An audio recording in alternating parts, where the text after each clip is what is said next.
Велат човек тежи колку што му тежи зборот. Нему му тежи и зборот и делото. Милува да каже дека ако поезијата ни помогне барем за миг да сватиме дека животот е чудо и дека самото наше постоење е причина за радост, тогаш таа го оправдала своето постоење. Ова утринска дружба ја посветуваме на годинешниот добитник на златниот венец на Струшките вечери на поезијата, академик Влада Урошевич. Добро утро, академик Урошевич. Најнапред честитки за наградата. Какво е чувството да се биде лауреат на Струшките вечери на поезијата? Па, може би е нескромно тоа јас да го речам, но секако дека Златниот венец на Струшките вечери е една од највисоките меѓународни награди за поезија во светот. Има и други поетски фестивали низ светот и некои од нив исто така даваат награди, но секако дека нашиот Златен венец спаѓа помеѓу најреномираните. Вие сте поет, прозен автор, есеист, критичар и преведувач, но секогаш нагласувате дека поезијата ви е примарна вокација. Зошто да се пишува поезија? Да, јас навистина би сакал кога се зборува за мене да се зборува првенствено како за поет. Поезијата денес е еден помалку, како да речам, запоставен занает.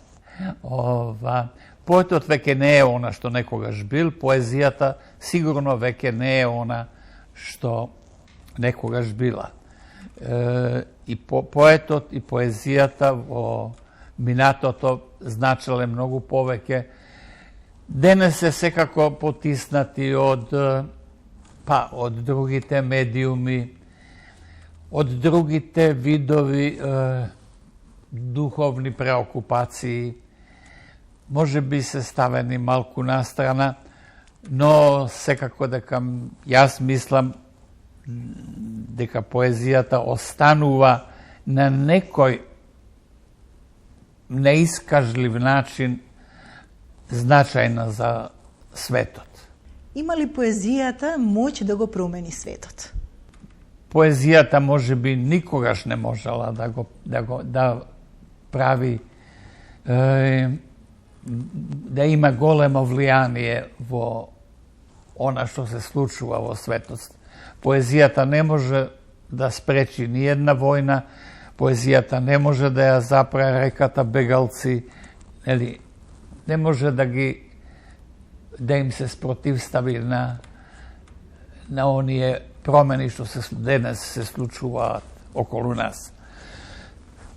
Но понешто останува значајно, нели? Таа е највисок облик на користење на јазикот и сметам дека таа се уште има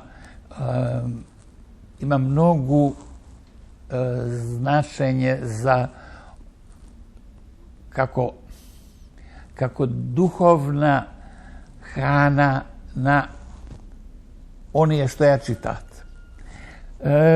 Знаете, може би ги нема многу тие што читаат поезија, но во секој случај поезијата останува како едно трајно сведоштво за височините на она што уметноста, што човековата мисла, што можностите на јазикот го сториле за на крајот на краиштата за човекот.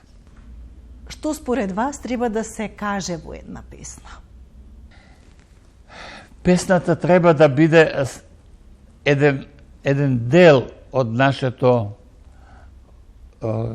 доживување на светот, но еден дел кој не претендира да ја каже сета вистина. Ниту една песна не ја кажува сета вистина на светот.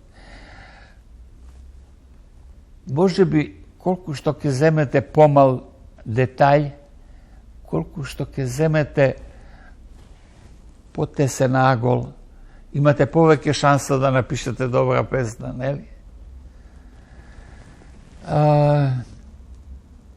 Песната пред се треба да лежи во јазикот.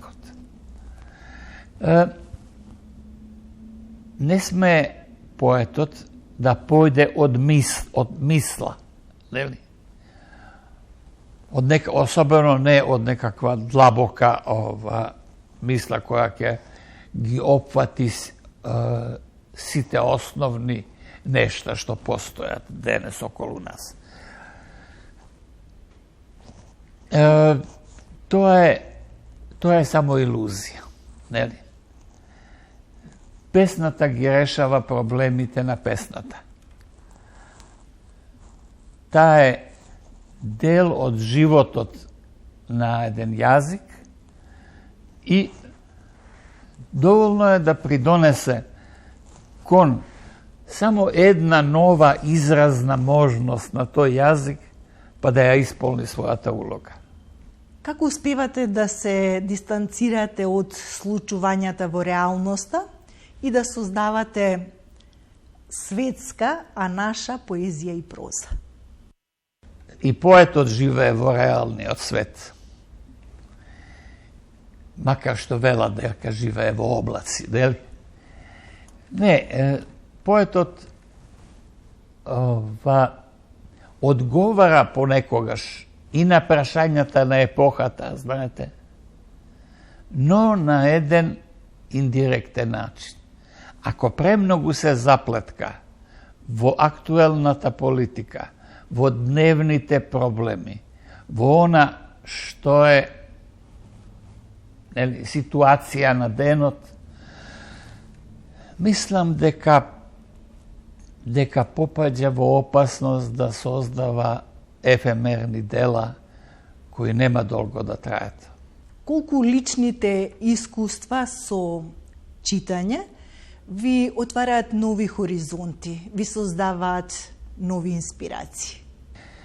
Знаете, да речеме, до 50-тите години на минатиот век се делеше искуството во уметноста, нели, особено во поезијата, на искуство стекнато низ животот и на искуство стекнато преку читањето.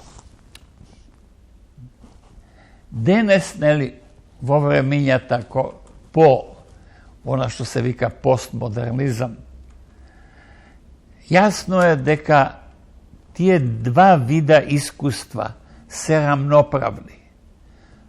Повеќе нема она што се вика изворен поет и поета доктус, или учен поет. Не,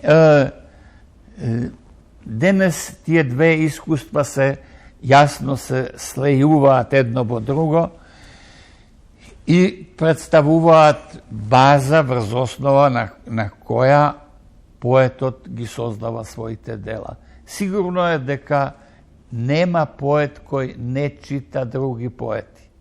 Во 1959-та, еден друг град, вашето првенче, ја виде светлината на денот. По него се редеа збирки раскази, романи, патеписи, записи. Има ли некое ваше дело што кај вас буди посебни емоции? Да изберам една моја книга, нели? Тешко би можел. Може би една книга која речиси немаше одгласи. Тоа е една книга кратки прози, кои се некаде помеѓу поезијата и прозата, и која се вика Седмата страна на коцката, каде што собрав 121 кратка проза. Мислам дека таа книга и носи нешто во себе суштинско за мојата поетика. Барем така чувствувам во овој миг. Како редовен читател на еден богат автор, ви посакувам многу добро здравје за нови инспирации и нови дела. Ви благодарам што ова утро бевте гостин на Македонија наутро. Ми беше драго што бев во вашата емисија.